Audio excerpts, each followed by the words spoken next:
সরকারের কয়েকজন মন্ত্রী, এমপি আর প্রভাবশালী রাজনৈতিক নেতা নানা রকম অপরাধ কর্মে পৃষ্ঠপোষকতা দিচ্ছেন বিএনপি ও জামায়াতের নেতাকর্মীদের। এরকম অভিযোগ তোলা হয়েছে সরকারেরই এক বিশেষ তদন্ত প্রতিবেদনে।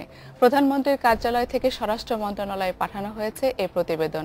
তালিকাভুক্তদের বিরুদ্ধে আইনি ব্যবস্থা নেওয়ার নির্দেশ দিয়েছে স্বরাষ্ট্র মন্ত্রণালয়।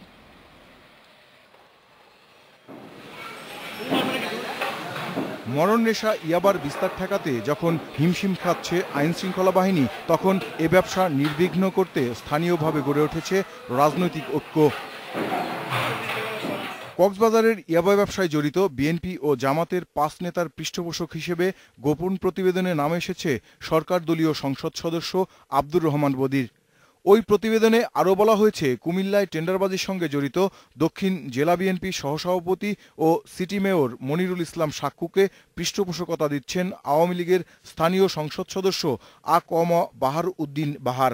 গাজীপুরে টেন্ডারবাজিতে জড়িত বিএনপির নির্বাহী কমিটির সদস্য মুজিবুর রহমানের পৃষ্ঠপোষক হিসেবে নাম এসেছে মুক্তিযুদ্ধ বিষয়ক মন্ত্রী আ.ক.ম মোজাম্মেল হকের। তবে অভিযোগটি অস্বীকার করেছেন তিনি। বিতর্কিত করার একটা প্রচেষ্টা থাকতেই তো পারে, তো এতে আমার বিন্দুমাত্র সংশয় বা কোনো কিছু নেই।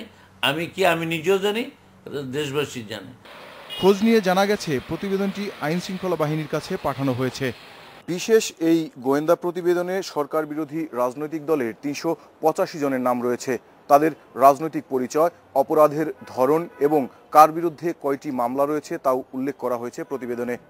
প্রতিবেদনে বলা হয়েছে, নেত্রকোনায় টেন্ডার ও পরিবহন চাঁদাবাজিতে জড়িত বিএনপির ৬ নেতার পৃষ্ঠপোষক জেলা আওয়ামী লীগের যুগ্ম সম্পাদক নূর খান মিঠু।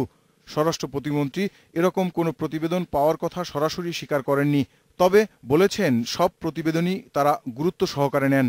প্রধানমন্ত্রীর অফিস থেকে যেগুলি যাচ্ছে আমরা তাৎক্ষণিক ব্যবস্থা নিচ্ছি। আপনি যেভাবে বলছেন ঠিক সেইভাবে নয়, অন্যভাবে তালিকা আসছে। প্রতিবেদনে বলা হয়েছে, বিএনপি নেতা মেজর অবসরপ্রাপ্ত হাফিজ উদ্দিনের ঘনিষ্ঠ সহচর মাদারীপুরের ঠিকাদার আলমগীর খান। সারা দেশে পানি সম্পদ মন্ত্রণালয়ের টেন্ডার তার কবজায়।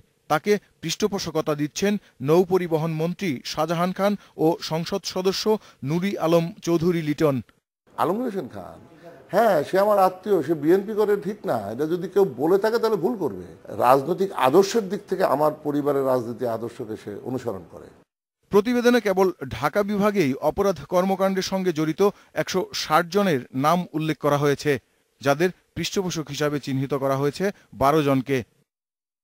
Mahbub Alam, independent news, Dhaka.